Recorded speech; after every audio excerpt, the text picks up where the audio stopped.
Mosaic, a daily news program from Link TV, presents a selection of news reports from independent and state-controlled broadcasters from throughout the Middle East.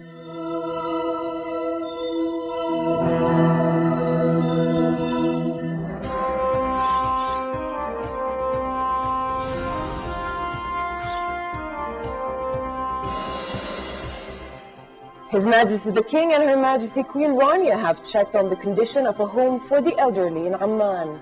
The visit to the Golden Age home is part of the humanitarian gestures to underprivileged groups by the King and Queen during the holy month of Ramadan.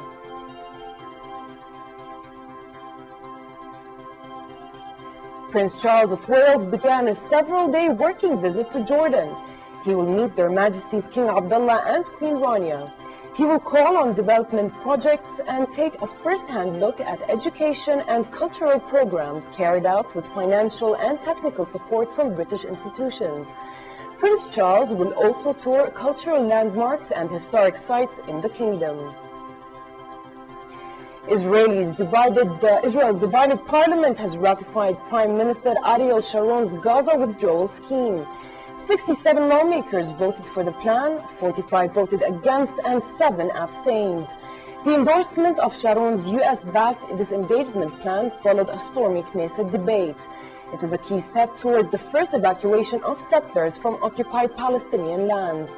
Police rigged the parliament as pro-settlers protesters vowed to impede the proceedings inside. After the vote, Palestinians called on Israel to return to the negotiating table. As dawn broke, Palestinians were picking up the pieces from homes destroyed by the Israeli army in a deadly raid in the Gaza refugee camp of Khan Younis. The massive raid left 17 Palestinians dead, including an 11-year-old boy, and 19 wounded. About 20 houses were demolished. Several thousand mourners marched in funeral processions for the victims of the ongoing army action in Gaza. Iraqi interim Prime Minister Iyad Allawi said a major neglect by US-led forces led to the murder of 49 Iraqi army recruits by insurgents this weekend. Meanwhile, US warplanes attacked a suspected safe house used by the network of Abu Musab al-Zarqawi in Fallujah, killing one of his associates. In central Mosul, 2 suspected car bombs exploded at a convoy of US armored vehicles. There were no reports of casualties. In Basra, a brief shooting erupted between soldiers of the 1st Battalion Duke of Wellington's regiment and people who were trying to plant a bomb. There were no casualties. At least 78 people have died in a crush in southern Thailand after police and troops fired shots to disperse a crowd of Muslim demonstrators outside a police station. These 78 deaths were in addition to 6 people already confirmed killed in yesterday's violence in the restive region.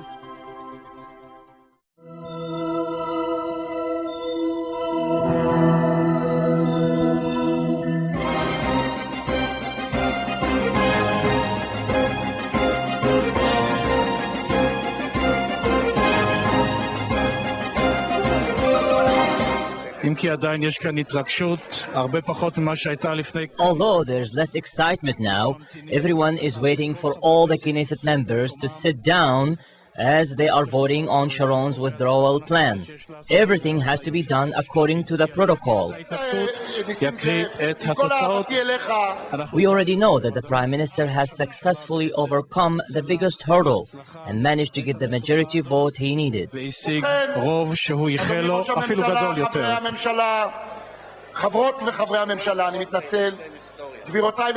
Ministers and Knesset members, please be seated.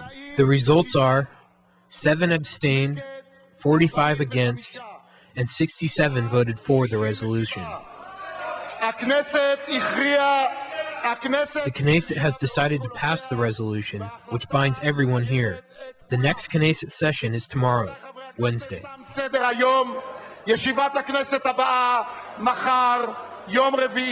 This is a historical session in which the Knesset decided to pass the disengagement plan from Gaza and remove all Israeli settlements from there, in addition to others from Shomron, West Bank. So it is 67 for and 45 against. And the biggest winner is the man at the table who is being greeted and congratulated by everyone. Ariel Sharon did it, and this will go down in history.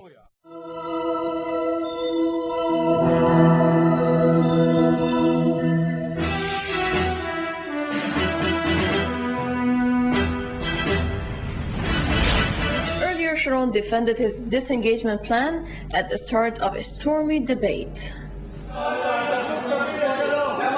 More hecklings went on throughout the debate. Israeli Prime Minister Ariel Sharon was defending his disengagement plan during a stormy debate in the Knesset. Sharon, who once brought settlers to Gaza, is now pushing to pull them out. Late Tuesday's vote by the members of Parliament would much decide on that. Maybe technically tomorrow there will be a majority, and of course it's a very sad and dangerous day for the state of Israel. But I'm sure that his government will not last long and will not function for a very long time. Sharon and his advocates from the opposition left wing argue that it's irrational for Israel to rule forever 1.3 million Palestinians in the Gaza Strip. We don't have to be in Gaza Strip. It's not ours. It's not even a land of our fathers or mothers. We have nothing to do there. We have nothing to do with 1,200,000 Palestinians. A pretty much different argument here at Gush Katif settlement block in Gaza. Settlers held a symbolic burning of disengagement papers. We're not leaving Gush Katif. We're not going anywhere. This is our home. And we've come here to burn these disgusting letters. Under the plan, a total of 8,000 Jewish settlers will leave next year from all 21 Jewish settlements in Gaza, which was captured by Israel during the 1967 Arab-Israeli War.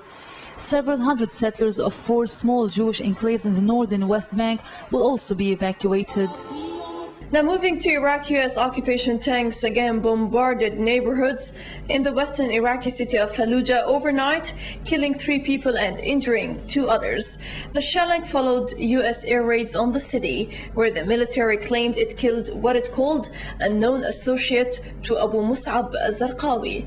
Meanwhile, IAEA Chief Mohammed al-Baradei is to report the disappearance of more than 380 tons of explosives to the U.S. Security Council. To crumble Iraq is better than to crumble the will to survive. The sun rose Tuesday to uncover the damaged site where Fallujahs were quietly picking through the ruins of their houses that were as well surrounded by rubble and more rubble caused by an American air raid. The usual American story says that U.S. warplanes launched so-called precision strikes before dawn, killing what the U.S. military says is a known associate to Abu Mus'ab al-Zarqawi. U.S. tanks took part in the new aggression and shelled a mosque, killing a worshipper inside and 2 others outside, and also injuring 2 others. As you can see, these houses belong to very poor and simple people. They left their houses because of the bombing that woke us up at 3 o'clock this morning. I don't know what they want to achieve by doing this. Can you see any mujahideen in this place? Is there a Zarqawi in this place? No one accepts this. God doesn't accept this. And if there is an interim government, where are the negotiations they talk about? Talks aimed at securing the return of Iraqi security forces to Fallujah collapsed more than a week ago after Prime Minister Ayad Allawi threatened to attack the city unless it handed over al-Zarqawi and his followers. A Fallujah negotiator said the body, which claims to represent at least some of the armed groups in the city, along with local governors and tribal sheikhs, had agreed in principle to restart talks provided the United States stops the daily airstrikes. Eventually, this has not been realized. Aerial bombardments of Fallujah have raised concerns among humanitarian organizations for the welfare of the remaining residents. Arms experts were meanwhile concerned about security as more than 380 tons of high explosives went missing from a site in Iraq. The former Al-Qaqa military installation was never secured by U.S. occupation forces since the beginning of the invasion of the country. The New York Times, which broke the story on Monday, said arms experts feared the most immediate use of the explosives would be to launch domestic attacks in Iraq or even be used to make a detonator for a nuclear bomb. The International Atomic Energy Agency warned that the materials could be easily secreted out of Iraq. Iraq's Ministry of Science and Technology informed the IAEA 2 weeks ago that the explosives had been lost after April 9, 2003. Director General of the IAEA, Al-Baradei, today plans to send a letter to the Security Council alerting them to this missing material. Last week he informed the multinational forces through the U.S. government that the explosives had gone missing. He had hoped that that would give them the chance to recover the material and to get it back under control. Vienna diplomats said the IAEA had cautioned the United States about the danger of the explosives before the war, and after the invasion, it specifically told U.S. officials about the need to keep them secured. A Western diplomat close to the IAEA, who declined to be identified, said it was hard to understand why the U.S. military had failed to secure the facility. It was a priority. It was a priority. There was a lot of weapons, and we were doing what we could to secure them and to prevent to prevent the most dangerous weapons from falling into the wrong hands. It is an outrage. And what's most disturbing is I can remember talking about these same explosives after the fall of Baghdad, basically asking the question, are these explosives protected? And typically the answers that would come back from government officials is don't worry about them. Before the war, inspectors with the Vienna-based nuclear watchdog had kept tabs on the so-called dual-use explosives because they could have been used to detonate a nuclear weapon. IAEA inspectors pulled out of Iraq just before the 2003 invasion and have not yet been able to return, despite Mohammed al-Baradei's repeated calls that the experts be allowed back in to finish their work. The IAEA report on the hundreds of tons of vanished explosives reignited the debate over Iraq. Democratic candidate John Kerry charged President George W. Bush with incredible incompetence. In the battleground state of Florida, former U.S. President Bill Clinton campaigned for Kerry, reminding Floridians of their role in the last election. In a political bombshell which injected new bile into the U.S. election campaign, just 8 days before polling day, the IAEA said that 380 tons of explosives vanished from an unguarded military site shortly after the U.S.-led occupation of Iraq. Campaigning in Michigan, Senator John Kerry pounced the reports by the IAEA. Today, America has learned that those stockpiles are missing. They're unaccounted for, and they could be in the hands of terrorists. And now we know that our country and our troops are less safe because this president failed to do the basics. This is one of the great additional blunders of Iraq. The unbelievable incompetence of this administration, step after step, has put our troops at greater and greater risk, overextended the American military, isolated the United States, put a greater financial burden on the American people. George W. Bush has failed the test of commander-in-chief. In a race of ever-escalating rhetoric, President George W. Bush accused Kerry of the worst kind of Monday morning quarterbacking on the wars in Afghanistan and Iraq. However, he was silent on the disappearance of nearly 400 tons of high explosives in Iraq, leaving it to aides to explain. On Iraq, my opponent has a strategy of pessimism and retreat. He's talked about artificial timetables to pull our troops out. He has sent the signal that America's overriding goal in Iraq would be to leave, even if the job is not done. That sends the wrong message. It sends the wrong message to Iraqis who need to know that America will not cut and run. Bush aides scrambled to contain the damage, saying the White House had only learned of the missing explosives in early October and charging that Kerry lacked a clear vision for prosecuting the so-called war on terrorism. The campaign for the White House entered its final week on Monday with the candidates virtually even in opinion polls. Both candidates are focusing their campaign efforts on fewer than a dozen states that remain highly competitive.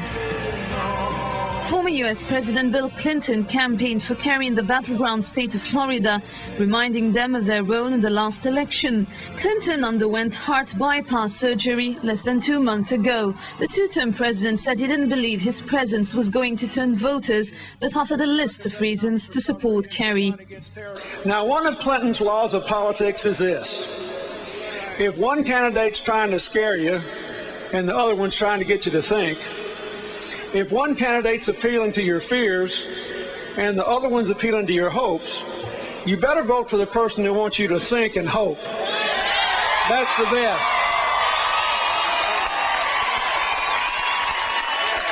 My fellow Americans, we can do better. And in 8 days, we're going to do better with President John Kerry. Bring him on. The Democrats hope to use Clinton's enormous popularity among minorities and other constituencies, as well as his 8-year record of economic prosperity and fiscal prudence, to solidify Kerry's base and reach out to swing voters.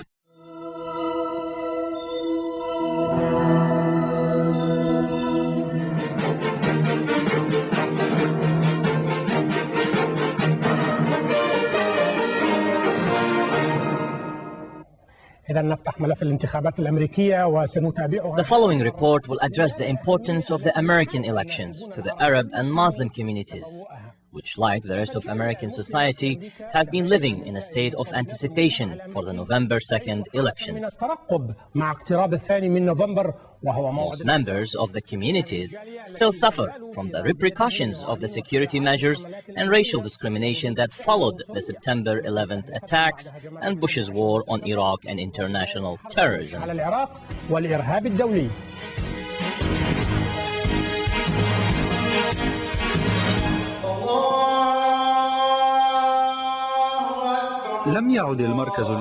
The Islamic Center in the heart of Washington is not only a center for prayer and worship, it has become a place where Arabs and Muslims meet.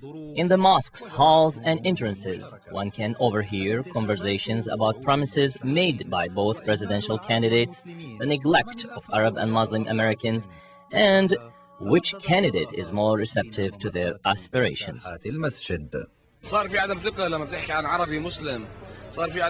There's distrust towards Arabs and Muslims, which shows in the way they are being treated. They face racial discrimination in the workplace. When you tell ordinary Americans that you are an Arab, they are shocked.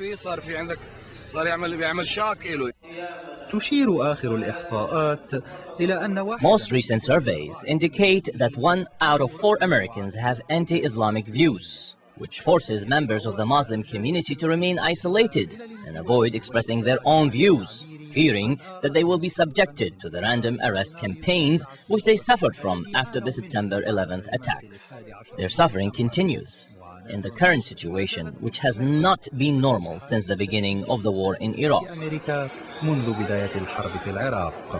Since these things happen, منذ وقوع هجمات 11 من سبتمبر هناك بعض الناس لا يفرقون. Since the September 11th attacks, some people do not differentiate between what they see in the media on Islam and the truth. Thus, every Muslim in the world should let people know what Islam stands for. People know what Islam stands for. Members of the Arab and Muslim communities are in a state of anticipation and caution. But despite all that, they are hopeful that things will get better with the next elected president of the United States of America, the country they chose to live in, away from the turbulations of their original homelands. One wonders who is favored to win the presidency among Muslims. Is it President Bush? Or is it his opponent, Senator Kerry? Most people say that Kerry is probably the closest guy. Most people say that Kerry is the closest to them. I don't like either of them. Maybe Kerry than Bush. Kerry, because he cares about peace and tranquility, and he doesn't want the troubles of war. The most important thing for people is peace. Peace is the most important thing. Arabs and Muslims in America do not expect their situation to change whether Bush leaves the White House or not. They are still paying the price for the September 11th attacks and the state of panic which has loomed over the country since the war in Iraq began. Despite all that, they are still hanging onto their American dream. Al-Madar program, Abdul Min'am Al-Amiri, Abu Dhabi Television, Washington.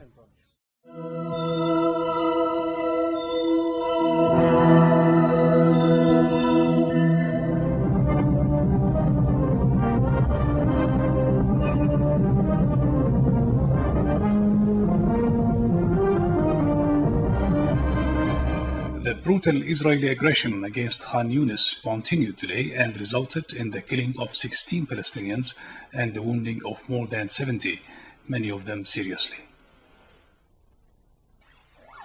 A Palestinian was killed this evening by Israeli gunfire in Khan Younis, bringing the number of the victims of the Israeli massacre in Khan Younis to 16. A Palestinian medical source said that the Palestinian Haytham al-Nablis, aged 19, was killed when an Israeli helicopter launched a missile against Khan Younis this evening. 2 Palestinians were injured as a result of the Israeli raid. The occupation snipers also killed another Palestinian youngster before breakfast. Eyewitnesses said the Israeli snipers are stationed in different parts of the region. Earlier, Israeli troops killed 14 Palestinians, including a child, and wounded 70, most of them seriously, during their aggressive air raids against Khan Younis, which started yesterday evening. The Israeli air raids coincided with an incursion carried out by more than 30 armored vehicles and 7 bulldozers, demolishing 3 buildings at least. In retaliation, Palestinian resistance men intercepted Israeli forces in the Austrian quarter, killing 3 Israeli soldiers and wounding 2 others. In the West Bank, the occupation troops detained several Palestinians in Al-Zahira, Tulkarem and Nablus. Minister of Negotiation Affairs at the Palestinian Authority, Sabah Riqat, denounced the Israeli aggression, describing it as a grave escalation. He called on the international community to immediately interfere and halt Israeli crimes. Meanwhile, the UN envoy to the Middle East peace process, Terry Rod Larson, called on the Israeli government to halt its military operations in the Palestinian territories and return to the negotiations table. In a press interview, Larson said the military escalation cannot resolve the Middle East question. Concerning Sharon's plan, Larson said it's very difficult to reach a final settlement between the Israelis and the Palestinians through this plan. In Paris, France expressed deep concern over the aggravation of the situation in the Gaza Strip. The spokesman of the French Foreign Ministry, Hervé Latsos, asserted the need of Israeli withdrawal from the Gaza Strip.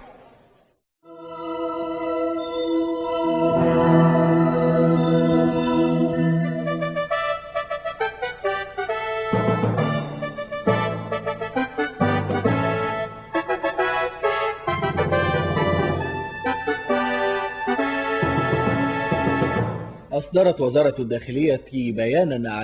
a statement, the Ministry of Interior released the results of the investigation on the Taba and Nuwaba explosions. The Egyptian security authorities have been able to identify and arrest the perpetrators, who were part of these explosions that killed 33 people. The statement also said that the criminals were able to carry out the aggressions by stealing 3 cars and equipping them with explosives left behind from the various wars in the Sinai in order to attack the Hilton Taba and the 2 camps in Ras al-Shatan and Nuwaba, which are mainly visited by Israelis.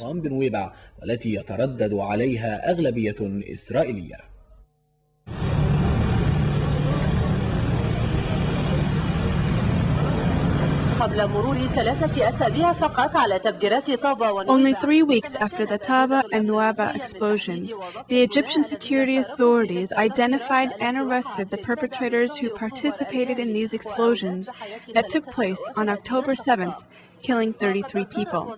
The Ministry of Interior released a statement that included the names of 9 people who either carried out or prepared these explosions, indicating that it succeeded in arresting 5 of them, while 2 were killed during the operation. The Interior Minister confirmed that the list of people who planned and carried out these explosions include Iyad Saeed Saleh, a Palestinian resident of the city of Arij, as well as others who are linked to him, saying that it was a reaction to the deteriorating situation in the occupied territories, aimed at targeting Israelis staying at the hotel or the 2 camps. The statement stated that the Palestinian Iyad Saleh carried out the explosions with the participation of the other suspects by stealing 3 cars and equipping them with explosive materials left behind from various wars in the Sinai. Iyad Saleh was killed in the operation and was identified by conducting DNA tests on his remains. He is someone who had a bad reputation, having committed a number of crimes in the past. The Egyptian authorities were also able to identify a number of people who helped Iyad Saleh in carrying out these explosions.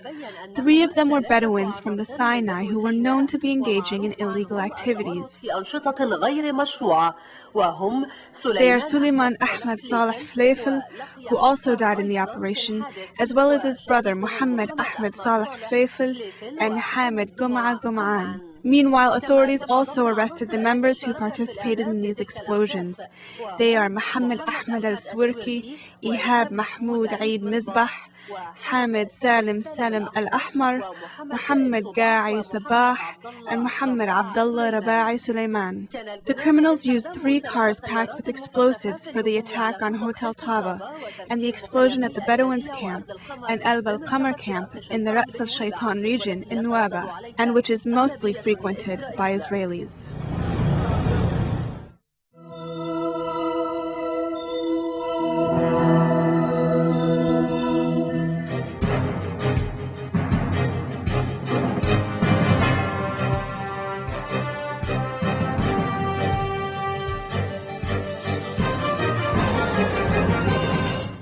Tehran reiterated that they will not halt the uranium enrichment program. Hassan Rouhani, Secretary General of Iran's Supreme National Security Council, added that the European proposal does not call for suspending the uranium enrichment program permanently, but only during the negotiations. Meanwhile, an Iranian top official announced that 70% of the construction of the Isfahan facility, which will be used to produce nuclear energy, has been completed by Iranian experts. Iran has made a decision not to freeze its uranium enrichment program. A spokesman for the Iranian government said that this would be a voluntary decision and is limited to the time frame of negotiations with the Europeans. The European proposal states that Iran will halt its nuclear program during negotiations, but it will not be permanent. As we have been saying all along, our decision to suspend the program is completely voluntary. Rouhani is the head of the Iranian nuclear file. He reiterated that Iran must continue negotiations with the Europeans. This position was confirmed by the spokesman of the Iranian government. The European proposals were not what we expected, but we insist on continuing negotiations until we reach an agreement. I believe it could be achieved through negotiations. The deadline for Iran's response to the European proposal is approaching, and the issue is heating up inside Iranian circles. There are calls from the Revolutionary Guards threatening to withdraw from the nuclear weapons proliferation program if this case is taken to the Security Council. The Iranian position to continue the peaceful nuclear program is not succumbing to diplomatic pressure or European incentives. Information indicates that the Isfahan complex for the production of nuclear energy has reached advanced work stages, increasing the United States and European concerns. This indicates that most of the work on the uranium enrichment facility at the Isfahan complex has been completed. The director of the nuclear program in the Iranian Agency of Nuclear Energy said that most of the facility's equipment were built by Iranian experts. The facility will be processing raw uranium into uranium compound particles, which is a gas used for central diffusion systems. The official added that uranium extraction from the Sukhand mines near Yazd will start within a year. Officials in Tehran has been reiterating that Iran's nuclear programs are exclusively for civilian purposes, adding that they allowed international experts into all their nuclear facilities.